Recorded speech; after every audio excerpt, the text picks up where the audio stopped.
그동안 저희가 뭐 전세 사기나 이런 것들 관련해서 이제 찍었었는데 또 최근에는 또 이제 전세 사기 말고 월세 사기, 또 월세로 이제 사기를 하는 이제 신종 사기 수법이 또 등장을 해가지고 여러분에게 좀 경각심을 일깨워드리기 위해서 좀 방송을 찍을까 합니다.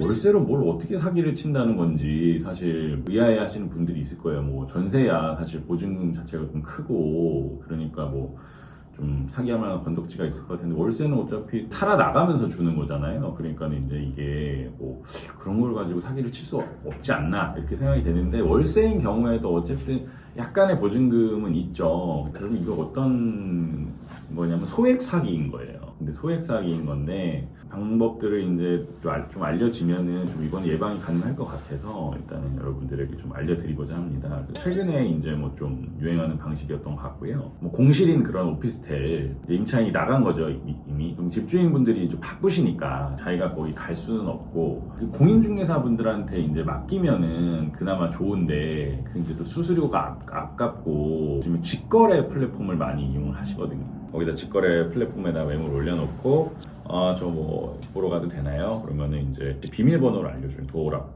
비밀번호를 알려주고 가서 보시고 오시면 됩니다. 이렇게 하고 연락 주세요 하는데 이런 걸 이용하는 거예요. 그때 이제 비밀번호를 알아내고 그 다음에 안에 들어가서 사진을 다 찍습니다. 직거래 플랫폼에 마치 자기가 집주인인 것처럼 매물을 올리는 거예요. 그 틈에 약간 싸게 올려놓으면 굉장히 많은 사람들한테 이렇게 해서 연락이 오나 봐요. 같은 매물로 수십 명이 당한 케이스도 있습니다. 그래서 요즘에 포토샵이나 이 사진 편집 기술이 워낙 좋으니까 등기부 등본도 거기다 올려놓는데 되게 얼핏 보면 잘 모르나 봐요. 그 이름을 자기 이름으로 바꿔놓고 아니면 뭐 자기가 아예 그냥 등기부 등본상에 누구인 것처럼 행사를 한다든지. 임대차 계약은 체결은 하기는 어렵고, 그러니까 이런 식으로 하는 거예요. 다른 분도 이제 지금 들어오고 하는 게 있으니까 보장을 받으시고 싶으시면 가계약금을 입금을 하라고 하는 거예요. 그러니까 이제 보증금이 얼마 되지는 않지만 그래도 그 보증금에서 일부분을 가계약금으로 입금을 하라고 하는 거죠. 그래서 50만 원, 100만 원, 뭐 많게는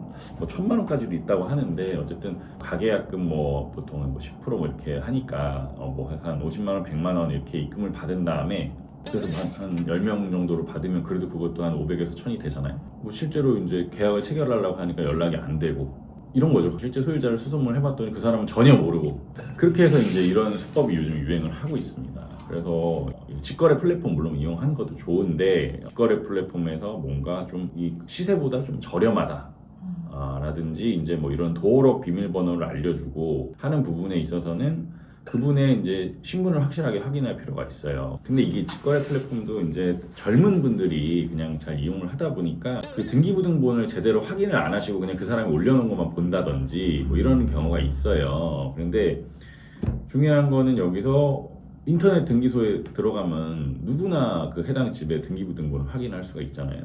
꼭 확인을 직접 하셔야 돼요. 직거래를 하시려면 그 사람이 올려놓고 이런 거를 보시면 안 됩니다. 그래서 그걸 확인하시고 어쨌든 보러 간 다음에 뭐 가계약금을 입금하기 전에는 뭐 어쨌든 신분증 사본이나 뭐 이런 걸 확인을 하셔야 되는 거죠.